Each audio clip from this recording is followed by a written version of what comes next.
নমস্কার, দেখছেন বলো কি জানতে চাও। আমি সায়ন আপনাদের সঙ্গে। হাওড়া কলকাতা মুখ্য নগরী ঠিক পেরিয়ে বসে থাকা এক শিল্পাঞ্চল, যার নামই এক যুগ ধরে বাংলার শিল্প সংস্কৃতির প্রতীক। সাম্প্রতিক সিনার্জি কনক্লেভে সরকার ও উদ্যোক্তাদের অ্যাটেন্ডেন্সে এক রেকর্ড ঘটিত ঘোষণা হলো।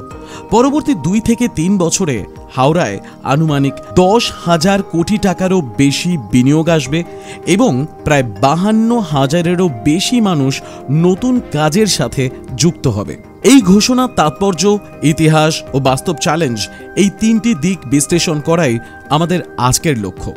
সরকারি সূত্রে বলা হচ্ছে এবং সংবাদ মাধ্যম থেকে পাওয়া তথ্য অনুযায়ী জানা যাচ্ছে, সম্প্রতি সিনার্জি এবং বিজনেস ফ্যাসিলিটেশন কনক্লেভে প্রায় 450 জন উদ্যোক্তা উপস্থিত ছিলেন এবং বিভিন্ন অনুপ্রাণিত প্রকল্পের সম্মেলনে 10,000 কোটি টাকারও বেশি বিনিয়োগ ও 52,000-এর মতন কর্মসংস্থানের সম্ভাবনার অনুমান করা হয়েছে। এই ধরনের খবর স্থানীয় বাংলা সংবাদ মাধ্যমেও এসেছে। সংবাদ প্রতিদিন প্রতিবেদন এই সব সংখ্যার উপর কিন্তু জোর দিয়েছে এবং সংক্ষেপে বলছে, ক্ষুদ্র ও মাঝারি শিল্প কেন্দ্রিক এই সুযোগ 3 বছরের মধ্যে বাস্তবায়িত হতে পারে। এছাড়া রিপোর্টগুলোতে বলা হয়েছে, চলতি পর্যায়ে 4টি শিল্প পার্কে মিলিয়ে কয়েকশো কোটি থেকে কয়েক হাজার কোটি প্রকল্পের অর্থ আসতে চলেছে। হাওড়া শিল্পাঞ্চলের ইতিহাস যদি সংক্ষেপে জানা যায়, তাহলে হাওড়ার শিল্প ইতিহাস বড়ই প্রাচীন। রেলওয়ে হাব হিসেবে 1854 সালে হাওড়ার গুরুত্ব বেড়ে যায়। পরবর্তীকালে বিভিন্ন মেশিন, লোহার কাজ, ফাউন্ড্রি, ইলেকট্রিক্যাল উপকরণ ইত্যাদি শিল্প এখানে ঘন বসতি গড়ে তোলে। সরকারি ডকুমেন্টে এই অঞ্চলকে পশ্চিমবঙ্গের একটি ঐতিহ্যবাহী শিল্পাঞ্চল হিসেবে বর্ণনা করা হয়েছে। কিন্তু গত 30 বছরের মধ্যে বহু ইউনিট হয় বন্ধ হয়েছে, না হলে সমস্যায় পড়েছে। এখানে যে রকমের উৎপাদন হতো তার ডিমান্ড কমা, প্রতিযোগিতা, জমি রেজিস্ট্রির সমস্যা, পরিবহন ও অবকাঠামোর সীমাবদ্ধতা, যেগুলো অনেক স্থাপনা অন্য রাজ্যে স্থানান্তরিত হওয়ার কারণ হয়েছে। আর এই যন্ত্রণায় ধুঁকছে গোটা হাওড়া চত্বর। আর এই প্রেক্ষাপট থেকেই সিনার্জির মতন উদ্যোগকে দেখা উচিত, কারণ এটি হতে পারে পুরনো ভিত্তি পুনরুজ্জীবিত করার কার্যকর সুযোগ। কিন্তু এখন কেন হচ্ছে? প্রধান কারণ, রাজ্য নেতৃত্ব ও কেন্দ্রীয় নীতির মধ্যে বিনিয়োগ আকর্ষণের জন্য জোর। সরকার বিভিন্ন রকমের অনুদান ও শিল্প প্যাকেজ চালু করেছে এবং 100টি বা তারও বেশি ছোট বড় শিল্প পার্ক গড়ার ঘোষণা করেছে।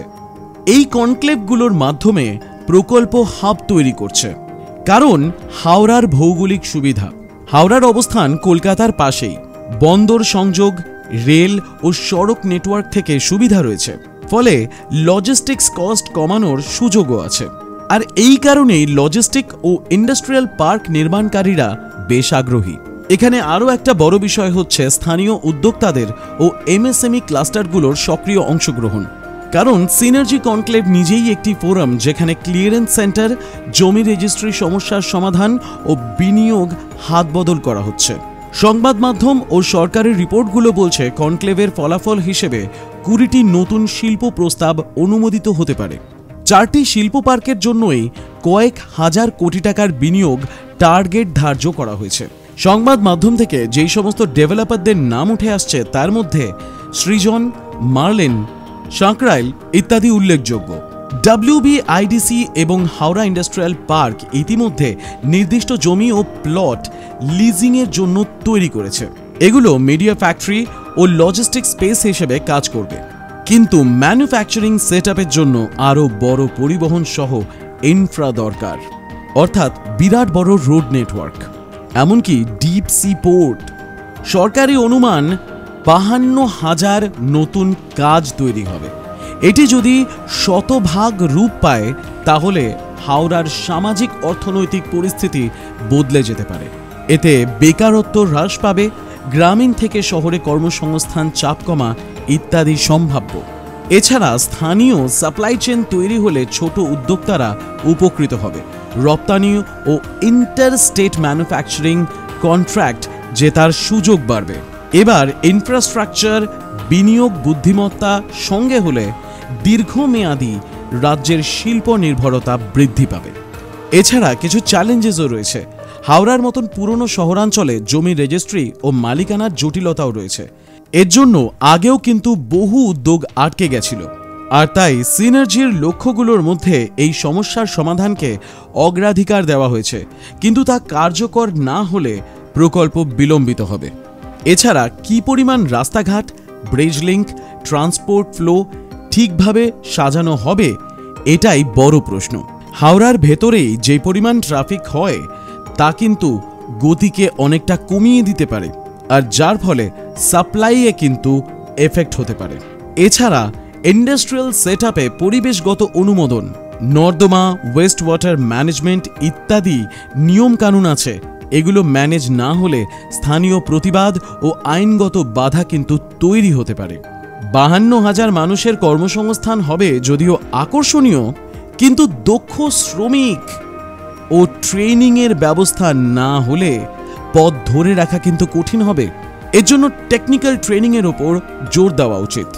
কাজেই দ্রুত ক্লিয়ারেন্স ও ওয়ান স্টপ পরিষেবা বজায় রাখা, জমির সমস্যা মিটিয়ে ল্যান্ড বটলনেক হ্রাস করা, পরিবহনের ইনফ্রাস্ট্রাকচারের ওপর জোর দেওয়া, নতুন রাস্তা বানানো, নতুন ব্রিজ বানানো, যাতে সেগুলো চওড়া, বড় আর কার্যকর হয় সেটা দেখা, লোকাল রোড ও ডাম্পিং স্পেস আরও উন্নত করা, এগুলো কিন্তু গুরুত্বপূর্ণ।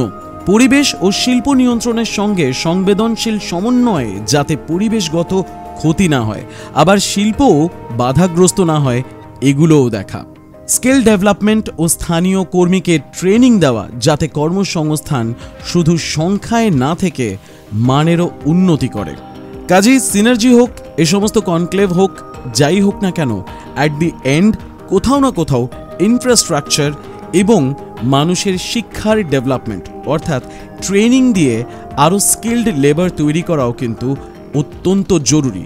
তাছাড়া ওয়েস্ট ম্যানেজমেন্ট, মানুষ কিভাবে যাতায়াত করবে, মানুষের থাকার জায়গা এবং শিল্পের জায়গা, এগুলোকে সঠিকভাবে সিস্টেম্যাটিক্যালি চালানোও কিন্তু অত্যন্ত জরুরি।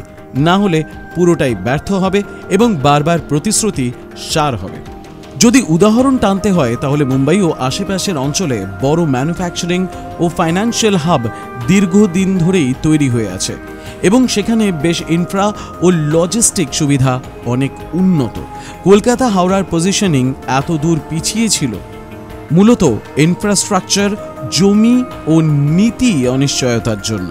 বর্তমানে রাজ্য সরকারের এই সমস্ত প্রচেষ্টা যদি সফল হয় তাহলে হাওড়া নিজের পুরনো গ্লোরি ফিরে পেতে পারে, কিন্তু সেই রূপান্তর সময় সাপেক্ষ। আজ যা গল্প বা প্রতিশ্রুতি, আগামীকাল তা সফল হবে না কে বলতে পারে? বলো কি জানতে চাও?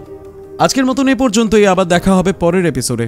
ভালো থাকবেন। আজকের ভিডিওটি কেমন লাগলো এ সম্পর্কে আপনার মতামত কমেন্টে লিখে জানাবেন। বন্ধু বান্ধবদের সঙ্গে শেয়ার করবেন। আমাদের চ্যানেলে নতুন হলে আমাদের চ্যানেলটি সাবস্ক্রাইব করে অল বাটন প্রেস করে বেল আইকনটা প্রেস করতে ভুলবেন না, যাতে ভিডিও আপলোড হলেই আপনার কাছে খবর যায়।